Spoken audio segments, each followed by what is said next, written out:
Hi guys! Samahan niyo ako for my second vlog na i-pack ang gamit dahil tomorrow is November 11 and it's my first time travel abroad. Pipilitin kong mai-video and mai-record lahat ng magagandang mangyayari dito because for me, every travel na meron ako is really a milestone dahil syempre sa dami lang nangyari. And syempre, sa pag-gala, lagi ko naman kasama ang aking BFF na si Harleen. And dito sa airport, una naming pinuntahan, syempre, ay ang booth kung saan nagbabayad kami ng travel insurance na parang 1,600 or something. And actually, sa immigration, medyo nahirapan ako. Ang daming tanong sa akin, COE, payslip, ID, habang kay Harleen, napakadali lang, parang isang tanong lang yata kay Harleen and then go. Return ticket lang yata yung tinanong pero sa akin napakadami. Pero good thing naman nakalusot pa rin kami. And dito yan, masaya din ako sa airplane kasi ang pwesto ko or ang seat ko ay nasa may bintana mismo. So yun, ang biyahe namin dito ay parang 4 to 5 hours yata. And then lumabag kami sa Singapore ng mga 6 PM na. So habang nasa biyahe, nilibang ko lang yung sarili ko sa panonood ng mga K-dramas. And pagdating ng airport, syempre, una namin ginawa is nagpapalit ng Singaporean dollar and then bumili ng SIM card. Tapos, gala ng konti sa Terminal 4 and then sumakay kami ng shuttle bus para pumunta naman sa Terminal 2 para sana gumala rin kasi nandun yung rain vortex. Kaya lang, ito yung nakita namin. Nalaman namin na ang rain vortex pala ay nasa Terminal 1 kaya mali kami. And so, nag-decide kami to go na lang sa aming hotel. Sumakay kami ng MRT and dito hindi kami gumamit ng cash. Tap lang kami ng credit card. Tapos, yun, sakay na kami ng MRT. Dalawa yung MRT na sakay namin kasi connecting route pala siya sa yun. And then, siguro 10 to 15 minutes, andito na kami nasa main station na kami kung saan kami maglalakad. And yun, sinundan lang namin yung city mapper kung saan kami dalahin hanggang sa marating namin yung hotel. And ang hotel namin is J8 Hotel. And yun, syempre, pahinga muna. Okay, so here we go for our second day. Sumakay kami ng bus kasi pupunta kami ng simbahan. And dito, hindi rin kami gumagamit ng cash. Gamit lang namin is yung credit card. Nagtatap-tap lang din kami. So, good luck sa bill namin sa credit card. And syempre, bago kami, wow, si ate girl. Akala mo naman talagang taga-Singapore. Akala mo alam kung saan pupunta. Feel na feel ng Madjaba. Okay. So, yan. Una namin pinuntahan ay ang St. Joseph's Church. Bago kami gumala ng tuloy, simbahan muna, ask for guidance muna and protection, syempre. And then, after namin magsimba, pumunta kami, syempre, sa Marina Bay Sands na kaagad. Nandiyan yung Helix Bridge, yung Art Science Museum. Pero hindi namin napuntahan yung Merlion kasi nga under renovation pa siya. And then, una namin pinuntahan after nito is sa Gardens by the Bay din, yung Cloud Forest kung saan maraming halaman, iba't ibang klaseng halaman. Kaya lang siguro hindi ako plantita, kaya hindi ko masyadong na-appreciate yung mga bulaklak. Though magaganda naman talaga sila lahat. Pero ang gusto ko talaga dito and yung sobrang nilook forward ko dito sa Cloud Forest ay ang malaki at very mataas na waterfall. So, eto yan. Sobrang tuwan-tuwa ako kasi napakalaki niya, napakaganda, napakataas, at napakaraming tao. Kaya, yan. Na-enjoy ko talaga itong lugar na to kahit medyo maliit lang pero napakaganda naman talaga.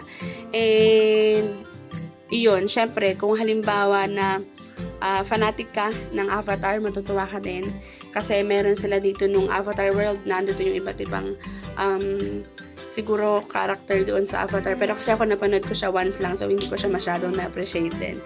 Pero, isa din sa mga, ewan ko kung nagustuhan ko o hindi dito sa Cloud Forest is yung mataas na space kung saan kita mo lahat ng view. Sobrang taas niya. Feeling ko dun na-trigger yung fear of height ko. Dito, kunwari, masaya lang ako, lakad-lakad, pero ang totoo, medyo kinakabahan talaga ako dahil nga napakataas nung tulay na nilalakaran namin.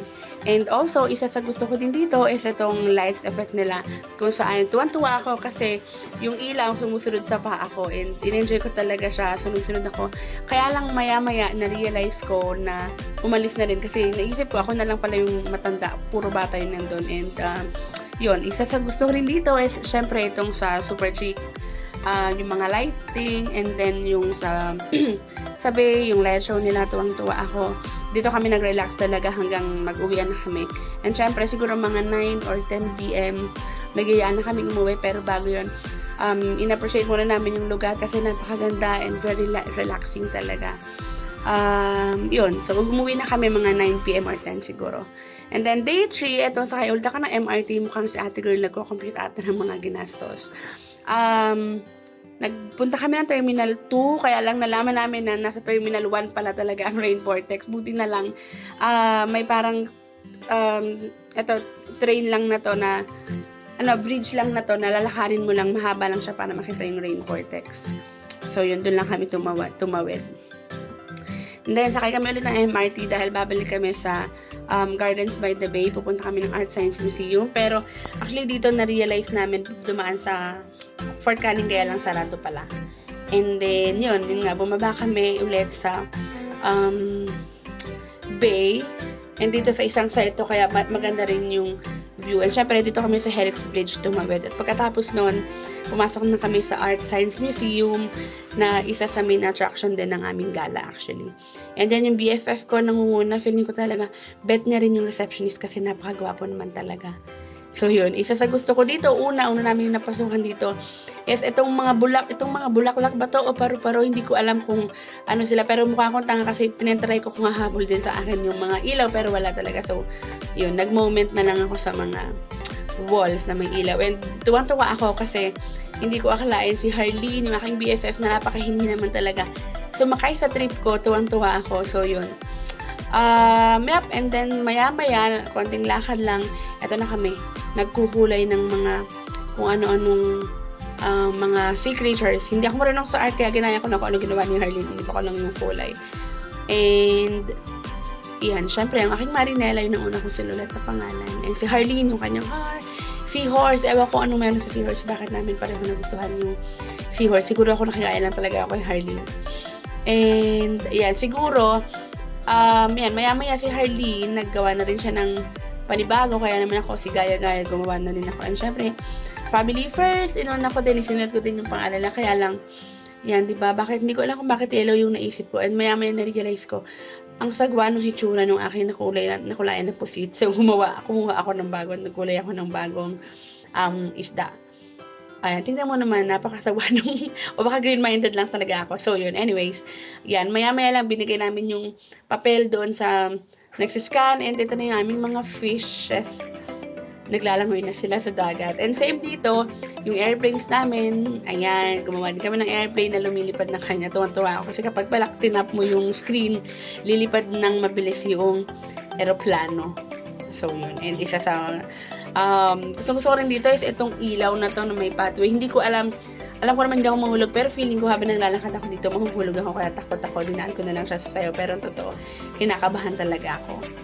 And itong BFF ko, sabi ko, sumayaw. Kasi sumayaw ako. Ginawa niya, nag-post lang siya. Akala niya naman na-picturean ko siya. Meron namang tao sa likod niya. So, yun. Very enjoyable naman. And pagkatapos namin sa Art Science Museum, sunod na pinuntahan namin ay ang Old Police Station na gandang-ganda rin ako. Kasi iba't ibang kulay ng walls. And then, ayan, naglakad-lakad lang kami. Hindi ko alam actually saan kami pumunta. Yan, lakad-lakad lang hanggang sa may nakita kami parang actually hotel na parang pinangalan siya sa isang capitol. Tapos ang ganda ng building, tuwang-tuwa ako. So, yan. O, diba? Ano pa? So, lakad-lakad lang kami and then nagsakay kami ng bus. Maya-maya nasa isang mall na kami kung saan bumili kami ng mga pasalubong, souvenirs, chocolates. And then yun, after nyan, dumiretso kami ng Bugis Street. Doon din kami bumili ng ilang pasalubong bago kami umuwi ng hotel. Okay, day 4 everyone. This is our last day dito sa Singapore. Kasi tatawid naman kami, papunta naman sa Malaysia. And ito, going down sa elevator. Bye hotel. Here we go for our last day dito sa Singapore. And yan, syempre isa sa miss ko dito sa hotel is yung pre-breakfast nila.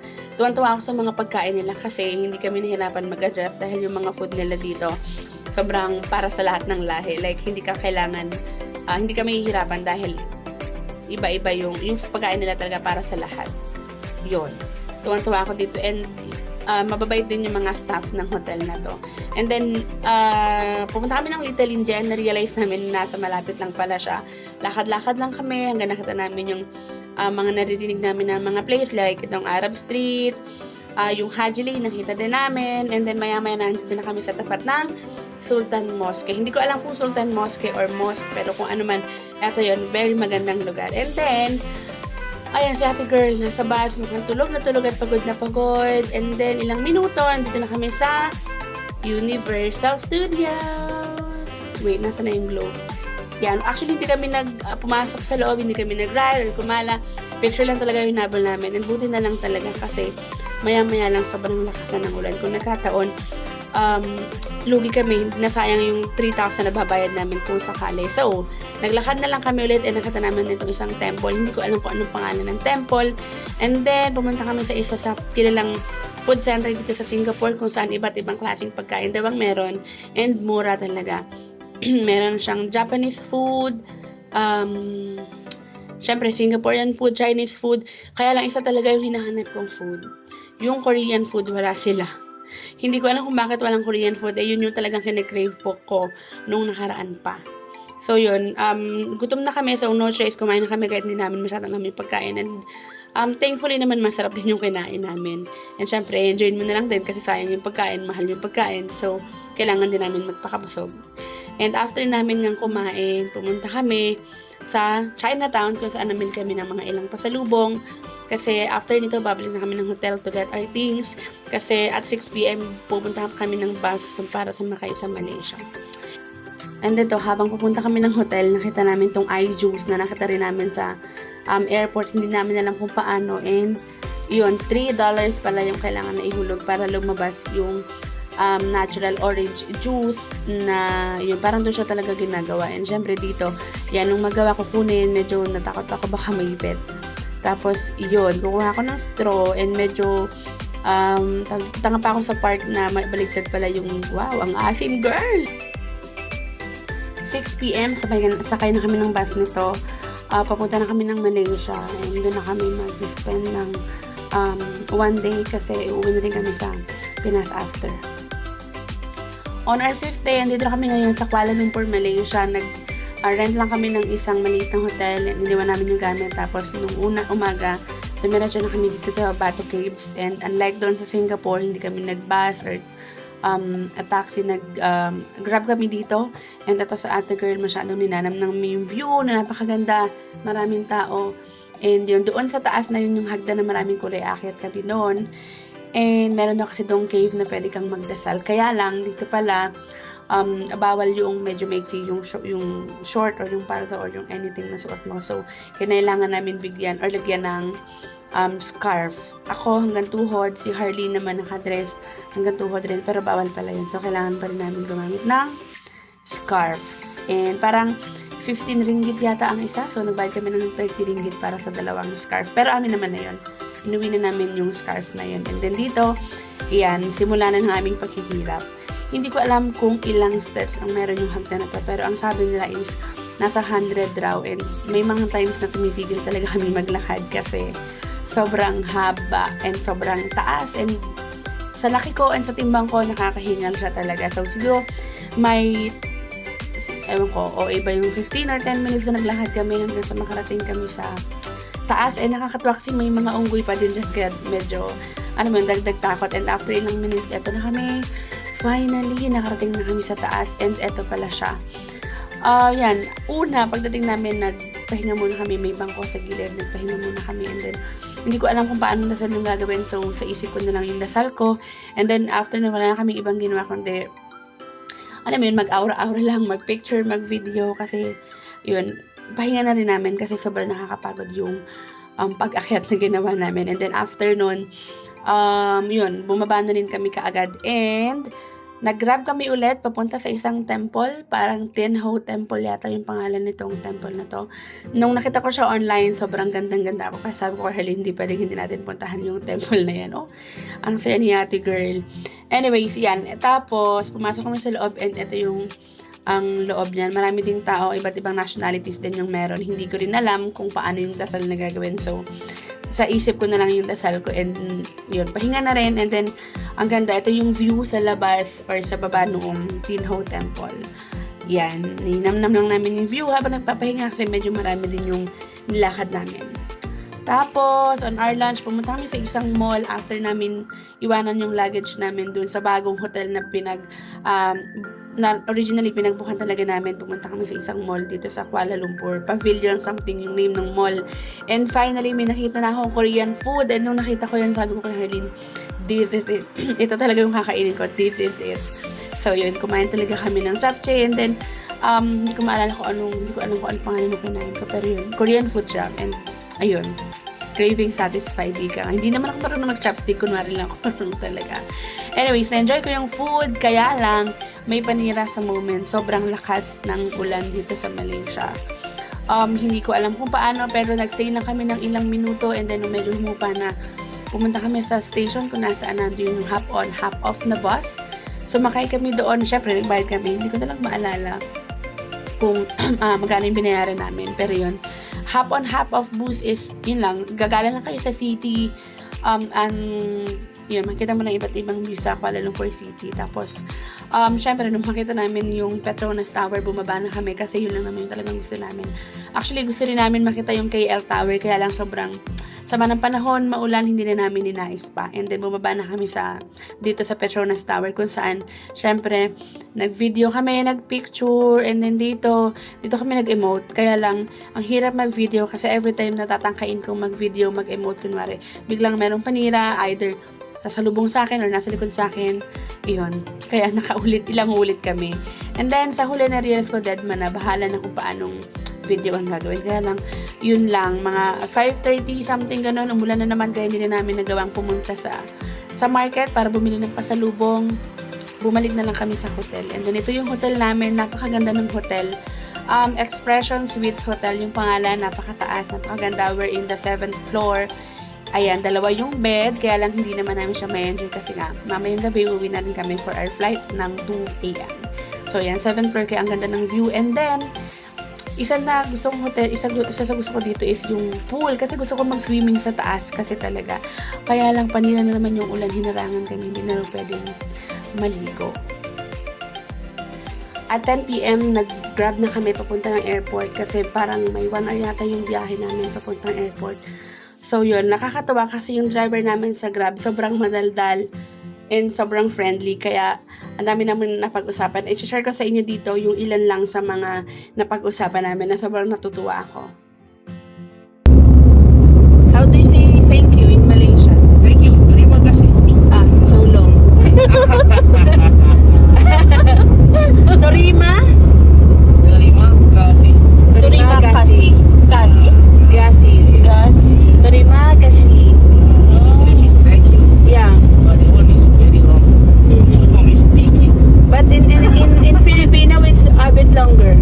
Oh. Maraming salamat. Salamat. Maraming salamat. Maraming salamat. Yeah. Yes. It's a bit longer than terima kasih. Oh. Right? Maraming salamat. Yeah. Thank you. Maraming salamat. Hmm? Some of the word. Yeah. We know this. Like, lalaki, boys. Those are men, right? In the Philippines, it's lalaki. Lalaki. Lalaki, lalaki. Lalaki. And also push, tulak. Oh. Yeah, in Filipino, it's also tulak. Oh, push. Yeah. Tolak. Oh. It's also tulak in the Tolak. Philippines. Oh, good evening. Good evening. Yes. Ini selamat petang. Salamat.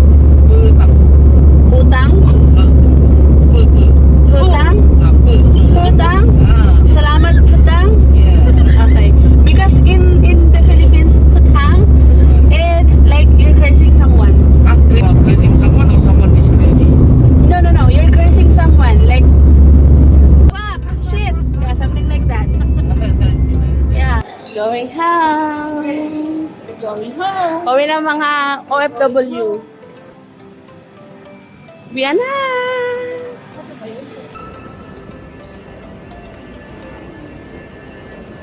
Bye-bye, Malaysia.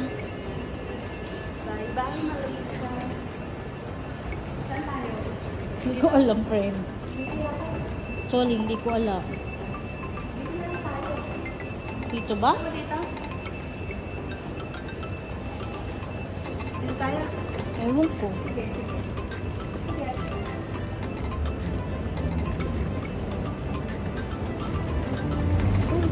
Naka-video naman to.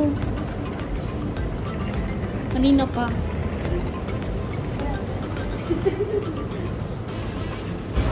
Friend, ito yung Asia. Long. Ano, hindi pa nabakan yung pamanglaong. Saan ba tayo pupunta? Basta sabak ng sabak. Anong nangyayari sa sabak ng sabak? Naliligaw. Ito ang DIY. Sabi sa AirAsia Marak. Susunod, kapag magka-travel kayo, mamimili kayo, DIY ba o agency? Bakit? Kapag magkagala kayo, kung agency, walang hassle, pero yung wallet nyo, hassle na hassle. Pero kung DIY, medyo hassle yung lakad, pero grabe yung adventure. Like kami, naligaw kami, naiwan kami ng bus, Baka naman umiyak ka pa dyan. nagkamali kami. Pero okay lang, okay naman. Kaya ngayon, balik kami ng napuntahan. Baka maiwan kami ng aeroplano, hindi ko namin alam.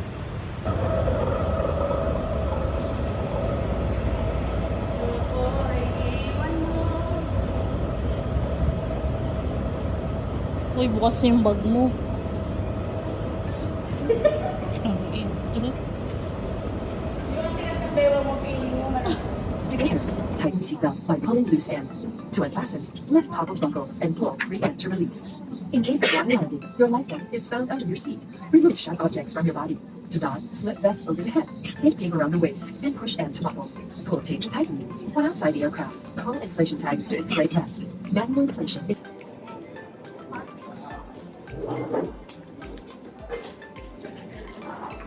Hey, balikbayan girl.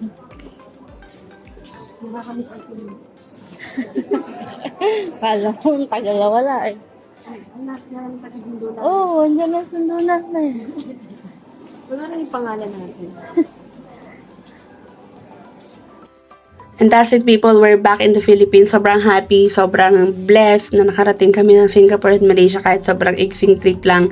Thank you, Papa Jesus. Thank you, God, for letting me experience those kind of things. And sa lahat po ng blessings na nakukuha namin at na aking pamilya, maraming salamat.